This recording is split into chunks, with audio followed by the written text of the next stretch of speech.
হচ্ছে গোবিন্দভোগ চাল, 1 বছর ধরে রাখা আছে, দেখো কি অবস্থা। হ্যালো বন্ধুরা, তোমাদের সবাইকে স্বাগত আমার এই চ্যানেলে আর একটা নতুন ভিডিওতে। আজকে মাকে নিয়ে একটু ঠাকুর দেখতে বেরোনোর প্ল্যান করেছি। তো প্ল্যানটা জাস্ট এই বিকেলবেলার দিকে হয়েছে।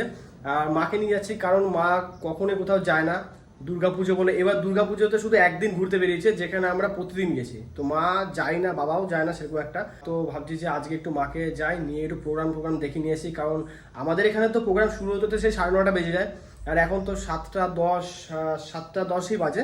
তো ওই মোটামুটি আমরা 7:30টার মধ্যে বেরোবো। মা এখন রেডি হচ্ছে, আর আমরা বেরোবো। কারা কারা বেরোবো বলে দিচ্ছি, আমি, মা, আর হচ্ছে পুচকি বাবা মা। তো আমরা এই কজন মিলে যাচ্ছি। আর আমাদের যেখানে থানা আছে, থানাতে খুব সুন্দর প্রোগ্রাম হয়। আর আজকে ওই তীর্থ আসবে, সারেগামাপায় যে গানগুলো তীর্থ, সেই তীর্থ আজকে আসবে। তো ওই প্রোগ্রাম দেখতে যাবো, কারণ ওই তীর্থ ওই বাউল গান, তারপরে ফোক গান, এইসবগুলো খুব ভালো করে। আর মায়ের ওইসব গানই বেশি পছন্দ। তো মা বললো চ নিয়ে।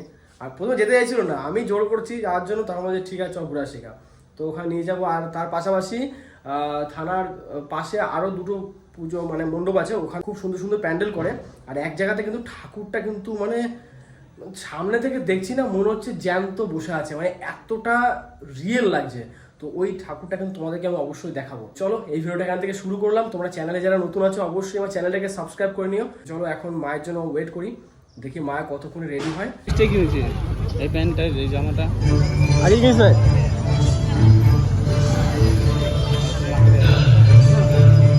কই ওরা, আও আও চল।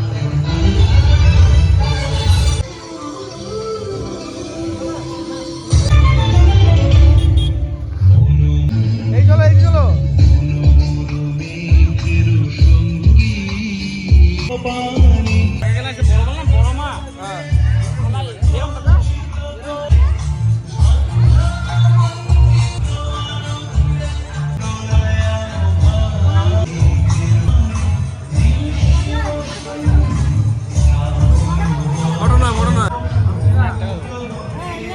যা দিবে না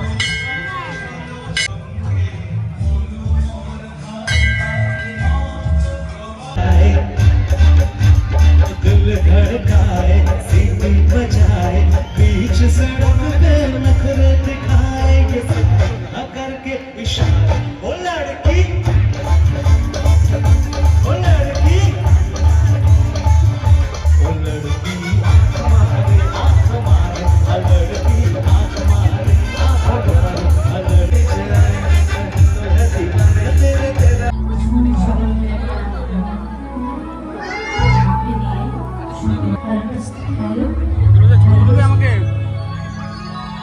হয়ে গেল।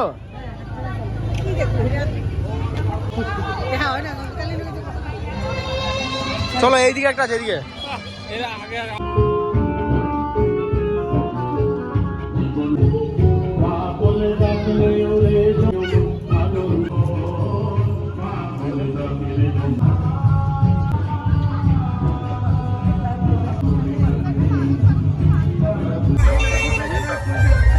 কুলবিন মেয়ে কি তুই লাইব্রেরি নে চলো।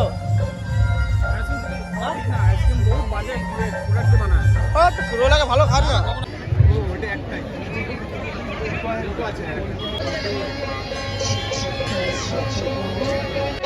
ভাদর আশ্বিন মাসে ভোবর বসে কাঁচা বাসে আরো কি থাকিবে বাপের ঘরেতে ও বধূ আর না থাকিও বাপের ঘরেতে।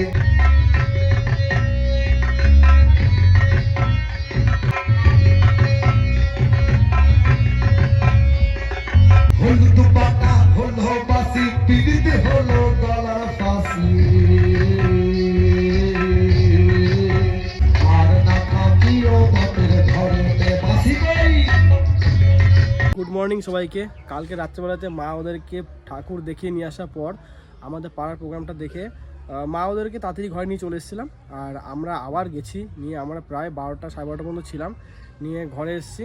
আর এখন আবার মাকে নিয়ে যাব একটু পিসি বাড়িতে, কারণ পিসি বাড়ি থেকে কিছু জিনিস আনার আছে, তো সেই জিনিসগুলো আনতে যাব। মা তো এখন রেডি হচ্ছে, আর এখন বাজছে প্রায় 11টা বেশি বাজে হয়তো। তো এখন বেরোবো, আর দেখি মা কতক্ষণ রেডি হয়। সকাল থেকে ওঠার পর থেকে আমার এত ঠান্ডা লেগে আছে না, কি বলবো, আমি কথা বলতে পারছি না ঠিকভাবে। তো এই যে মা এখন রেডি হয়ে গেছে, এখন গেটে তালা দিচ্ছে। আবার কি হলো, চলে এসেছি পিসি বাড়িতে। এই যে মা এখন গেট খুলছে।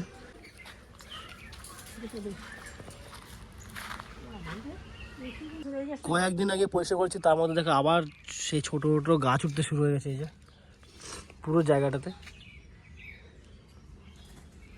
এবার এখানে ঘাস মরা বিষ দেওয়া ছাড়া কোনো উপায় নেই, কারণ এখানে এই ভিজা মাটি আর ওই ছোটো ছোটো গোড়াগুলো তো নিচে রয়ে গেছে। তো যতবারই পরিষ্কার করে না কেন এগুলো কয়েক মাসের মধ্যে আবার হয়ে যাবে। তো এই ভাবছি এটাকে স্প্রে করাবো, স্প্রে করে দিলে এখানে আর কোনো গাছপালা হবে না। কি হয়েছে, কি খোলে না, এর সিলিন্ডার খোলো পুরো,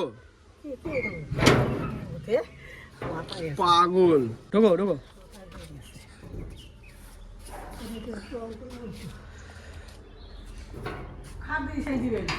খাট সরিয়েছিলাম, সরিয়ে পরিষ্কার করে ঝেড়ে আবার ওখানে রেখে দিয়েছি।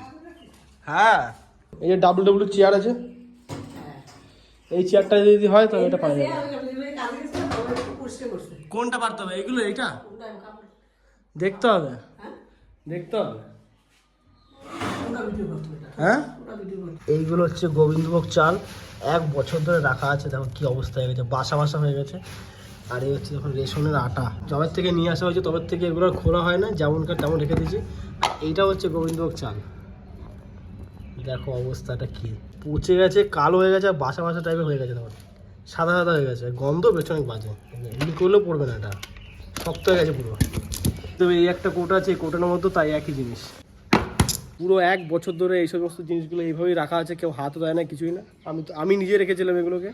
আর দেখো সবগুলো বাসা হয়ে গেছে, পুরো নষ্ট হয়ে গেছে। আর এখন কিছু কিছু জিনিস আছে, ওগুলো দেখছি ওগুলো ঠিকঠাক আছে কিনা, কারণ ওগুলো না দেখলে ব্যাস ওগুলোও নষ্ট হয়ে যাবে ধীরে ধীরে। ঠিক আছে এগুলো।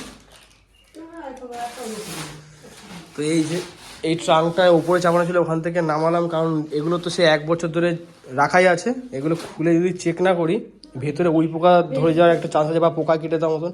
কারণ খাটটাতে একবার উই পোকা ধরেছিল, তো এই খাটটাকে তো পরিষ্কার করেছি। তো ওই জন্য এটাকে নামিয়ে এখন চেক করে নিচ্ছে মা। তো সকাল থেকে বলে আসছে যে পিসি বাড়ি যাবো, পিসি বাড়ি যাবো। সকাল থেকে বলতে কয়েকদিন থেকে বলে আছে। তো আমার আজকে টাইম হলো, নিয়ে আসলাম। একদিন নিয়ে এসেছিলাম, বাট সেদিন হয়নি, টাইম ছিল না আমার কাছে, একটু তাড়া ছিল। তো কোনো রকম এসছি, 15 মিনিট থেকে বেশ চলে গেছি। তো এখন তো সময় আছে, ওই জন্য মা এখন এগুলোকে সব পয়সা করছে। সব সময় তো এখানে আসা হয় না, ওই জন্যই। আজকে কাকির বাড়িতে নেমন্তন্ন আছে, তো কাকির বাড়িতে এখন খেতে যাচ্ছি। তো চলো এখন যাওয়া যাক। আর আমার সর্দিতে অবস্থা খারাপ হয়ে আছে, তো চলো এখন তাড়াতাড়ি যাওয়া যাক, অনেকক্ষণ থেকে ডাকছে। তুমি এখন আবার লিপলে তো পা দেওয়া যাবে না এখানে, আর একটু লিপে দিলেই তো পুরো রাস্তাটা লেপা হয়ে যেত। বসে গেছি খাওয়া দাওয়া করার জন্য। আর দেখো কাকি সমস্ত আয়োজন করে রেখেছে খাওয়া দাওয়ার, আর কাঁসার তলায় খেতে দিয়েছে আমাদেরকে। বস ভাই, ওই বস, কি এটা? হে দেখ এই ছোকা, রাখ। এটা দেবো, এটা কি এটা?